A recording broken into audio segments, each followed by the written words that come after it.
የተባበሩት መንግስታት 80ኛ ዓመት ምስረታንና የኢትዮጵያን መስራች አባልነት ያወሳ ደማቅ የባህል ምሽት ተካሂዷል። ዝግጅቱ የኢትዮጵያ ወር ክብረ በዓላት ማጠቃለያ አካል ሲሆን የኢትዮጵያን ባህላዊ እሴትና ሀብት በማጉላት የ80 ዓመታት ዲፕሎማሲያዊ ትብብርንና የጋራ ቃል ኪዳኖችንም ዘክሯል። ይህን ምሽት በተለይ አዲስ አበባ ውስጥ ተቀማጭ ከሆነ የዲፕሎማቲክ ማህበረሰብ ጋር በጋራ ሆነን ለማሳለፍ ከኩሪፍቱ ሪዞርት እና ከተባበሩት መንግስታት ድርጅት ጋር በጋራ በመሆን አዘጋጅተናል። የተባበሩት መንግስታት ድርጅት ከተመሰረተ እንግዲህ ወደ 80 ዓመት ሆኖታል።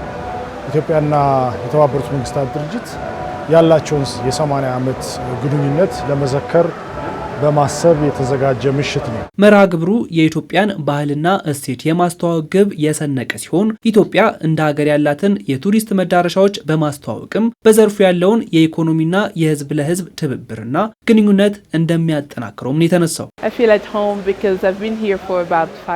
የሚሰማኝ ቤቴ እንዳለው ነው። በእርግጥ ላለፉት 5 ዓመታት እዚሁ አዲስ አበባ ነበርኩ። እንግዳ ተቀባይ ባህላችሁ ሁሌም የሚያስደምመኝ ነው። ከውጭ የሚመጣ ማንኛውም እንግዳ ቤቱ እንደመጣ ይሰማዋል። አንድም የአፍሪካ ዋና ከተማ በመሆኗ ነው። ከዚህም ባሻገር የኢትዮጵያ የባህልና ጥበብ ሀብት ከአህጉሪቱ በልዩነት ይጠቀሳል። ከሀገሪቱ የተለያዩ ክፍሎች የምናየው ውብ ትዕይንት የዚህ ማሳያ መሆኑን መጥቀስ እችላለሁ። መሰል ዝግጅቶችን መቀመጫቸውን አዲስ አበባ ላደረጉ የዲፕሎማት ማህበረሰቦች በማቅረብ የህዝብ ለህዝብ ግንኙነትን ማጠናከር ሻገር ሲልም በቱሪዝም ዘርፉ የኢንቨስትመንት አማራጮችን በበለጠ ለማስተዋወቅ ያስችላልም ነው የተባለው። ይህ ዓመት 80ኛ የተመድ ምስረታን የምናስብበት እንዲሁም የኢትዮጵያን የመስራችነት ሚና የምንዘክርበት ነው። ይህ መድረክም ኢትዮጵያ ለፐብሊክ ዲፕሎማሲ ያላትን ተነሳሽነት ማሳያ ሲሆን የባህል ሀብቶቿን የምታስተዋውቅበት፣ በዲፕሎማሲው ዘርፍም ጠንካራ አጋርነት ለመፍጠር ያላትን ቁርጠኝነት የምታሳይበት ነው። አፍሪካ በተመድ በአየር ንብረትና ዘላቂ ልማትን ማረጋገጥን ጨምሮ በበርካታ ዘርፎች እያደገ መጥቷል። ይህን ጥረት የተመድ አካታችነትን በማጠናከርና ለሚያጋጥሙ ፈተናዎች መፍትሄ በጀት ቁመናውን አጠናክሮ ሊቀጥል ይገባል።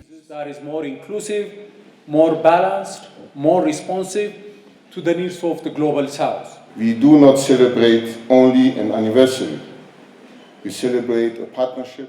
እያከበርን የምንገኘው 80ኛ ዓመት የምስረታ በዓላችንን ብቻ አይደለም፣ ይልቁንም ለዘመናት የቀጠለውን ጥልቅ አጋርነታችንን ጭምር ነው። ኢትዮጵያ የተባበሩት መንግስታት መስራች አባል ሀገር ብቻም አይደለችም። ይልቁንም በተባበሩት መንግስታት ቻርተር በሰላምና ጸጥታ እንዲሁም የትብብር መመሪያዎች ላይ ሁነኛ ሚና ተጫውታለች። ከዛም ባለፈ የቅኝ ግዛትን በመቃወምና ለአፍሪካ ህብረት መሰረት በመጣል ከፍተኛ ሚና ተጫውታለች። የተባበሩት መንግስታት በቀጣይ ከኢትዮጵያ ጋር በበርካታ መስኮች ያለውን አጋርነት አጠናክሮ የሚቀጥል ይሆናል። Strengthen institutions to build a more sustainable and just future.